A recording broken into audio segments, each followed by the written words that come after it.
In the beginning, God created the heavens and the earth.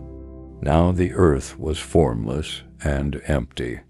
Darkness was over the surface of the deep, and the Spirit of God was hovering over the waters. And God said, "Let there be light," and there was light. God saw that the light was good, and He separated the light from the darkness. God called the light day, and the darkness He called night. And there was evening, and there was morning, the first day. And God said, "Let there be a vault between the waters to separate water from water." So God made the vault, and separated the water under the vault from the water above it. And it was so. God called the vault sky. And there was evening, and there was morning the second day. And God said, "Let the water under the sky be gathered to one place, and let dry ground appear." And it was so. God called the dry ground land, and the gathered waters He called seas. And God saw that it was good. Then God said, "Let the land produce vegetation, seed-bearing plants and trees on the land that bear fruit with seed in it, according to their various kinds." And it was so. The land produced vegetation, plants bearing seed according to their kinds, and trees bearing fruit with seed in it according to their kinds.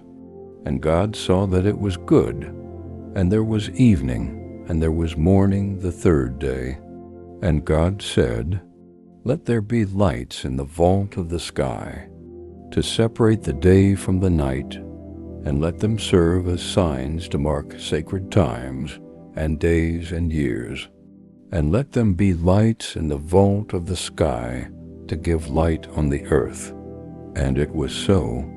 God made two great lights, the greater light to govern the day, and the lesser light to govern the night.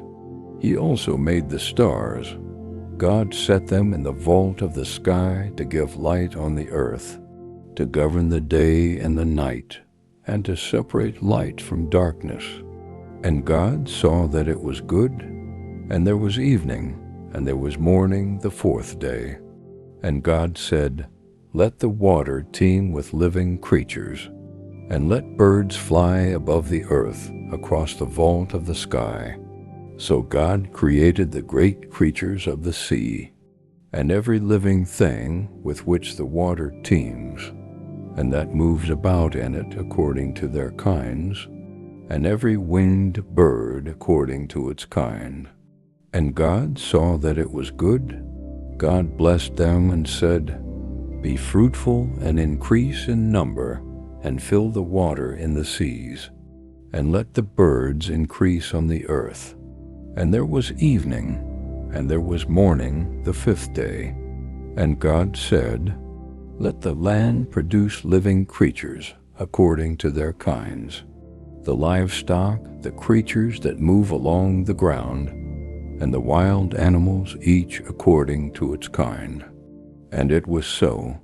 God made the wild animals according to their kinds, the livestock according to their kinds, and all the creatures that move along the ground according to their kinds. And God saw that it was good.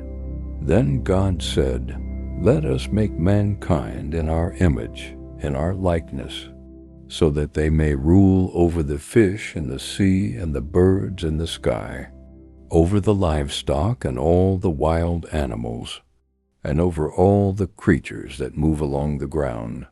So God created mankind in His own image. In the image of God He created them. Male and female He created them. God blessed them and said to them, "Be fruitful and increase in number. Fill the earth and subdue it. Rule over the fish in the sea and the birds in the sky, and over every living creature that moves on the ground." Then God said, "I give you every seed-bearing plant on the face of the whole earth, and every tree that has fruit with seed in it. They will be yours for food, and to all the beasts of the earth, and all the birds in the sky, and all the creatures that move along the ground, everything that has the breath of life in it. I give every green plant for food." And it was so. God saw all that he had made, and it was very good.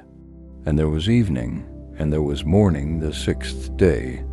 The end of Genesis 1.